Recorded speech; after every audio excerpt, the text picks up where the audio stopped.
봄의 한가운데에 이르렀지만 잠시 숨 쉴 틈조차 주지 않고 코로나19는 다시 확산되고 있습니다.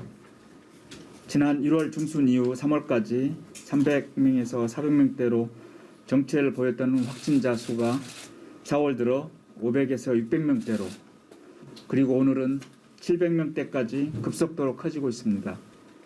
감염 재생산 지수가 1.12를 넘었고 감염 경로 조사 중 환자 비율이 30%에 육박하고 모든 지표의 방향이 상황의 심각성을 말해주고 있습니다. 집단 감염이 유흥시설, 교회, 학원 등 다중이용시설 매개로 가족, 직장, 학교 등으로 확산하는 양상이며 경증, 무증상 감염자가 지역사회에 누적되면서 더욱 확산되고 있습니다. 수도권 확진자 비율이 70%를 넘었고 대부분의 지역에서 감염의 증가세가 뚜렷합니다.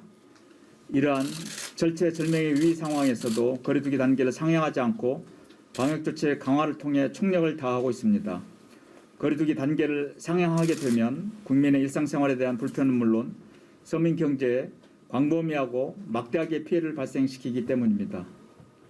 거리두기 단계 상향은 1년간 이상의 고통과 피해가 누적된 상황에서 더더욱 선택하기 곤란한 최후의 수단입니다. 따라서 우리에게 남은 선택지는 강화된 방역조치를 철저히 이행하는 것밖에 없습니다. 개인별, 시설별 기본방역수칙 준수와 유흥시설에 대한 집합금지, 유증상자에 대한 48시간 이내 검사, 선별진료소에서 증상이 없더라도 검사 허용, 고위험 업종과 시설에 대한 점검과 선제검사 확대 등이 그것입니다. 정부와 지자체는 이러한 방역 강화 조치들의 이행을 위해 시설별 소관부처 장관 책임제를 실시하고 방역 점검단을 구성하여 대대적으로 점검하는 한편 위반 시 무관용 벌칙 적용 등을 한층 강화할 것입니다. 그러나 정부와 지자체의 어떤 점검이나 조치보다 가장 효과적인 수단은 국민 여러분들께서 기본 방역 수칙을 스스로 철저하게 지켜주시는 것입니다. 지난 1년간의 경험을 비추어 어떤 환경이 위험한지, 어떤 행동이 위험한지 우리 모두 잘 알고 있습니다. 밀접, 밀폐, 밀집 공간을 제대로 관리하지 않거나 다중이용시설에서의 발열 체크와 출입명부 작성 등을 소홀히하거나 대화 중에 마스크를 안 쓰거나 손을 씻지 하지 않거나 설마 하는 마음으로 검사를 미루게 되면 감염이 발생하고 확산되는 것입니다. 기본 방역 수칙을 철저히 이행하는 것은 사회적 거리두기 단계를 상향하지 않고 안정세로 전환하기 위한 유일한 방법입니다. 방역조치 강화의 노력은 적어도 일주일 후에 그 결과가 나타날 텐데 확진자 수는 이미 700명을 넘어서고 있습니다. 운영시간 제한 강화는 물론 거리두기 단계 상향까지도 고민해야 하는 상황입니다. 우리는 지금 확산세를 꺾지 못하고 4차 유행으로 가느냐, 안정세로 가느냐 갈림길에 서 있습니다. 국민 여러분들께서는 나의 사려 깊은 행동이 우리의 소중한 삶은 물론 가족과 공동체를 지킨다는 마음으로 방역수칙을 지켜주시기를 다시 한번 간곡히 당부드립니다.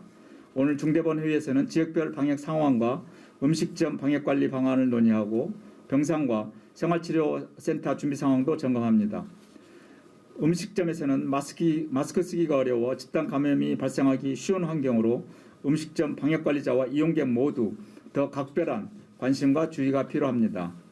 방역관리자분들께서는 주기적으로 환기를 실시해 주시고 종사자들이 증상이 있지 않은지 매일 점검해 주시기 바랍니다. 이용객분들께서도 음식점을 이용하실 때는 발열 체크, 출입명부 작성 등을 철저히 지켜주시고 대화 시 마스크 착용 등 기본 방역 수칙을 준수해 주시길 바랍니다. 현재 생활치료센터와 병상은 아직 여력이 있습니다. 그러나 정부는 발생할 수 있는 최악의 상황을 고려해 미리 준비하고 대응할 것입니다.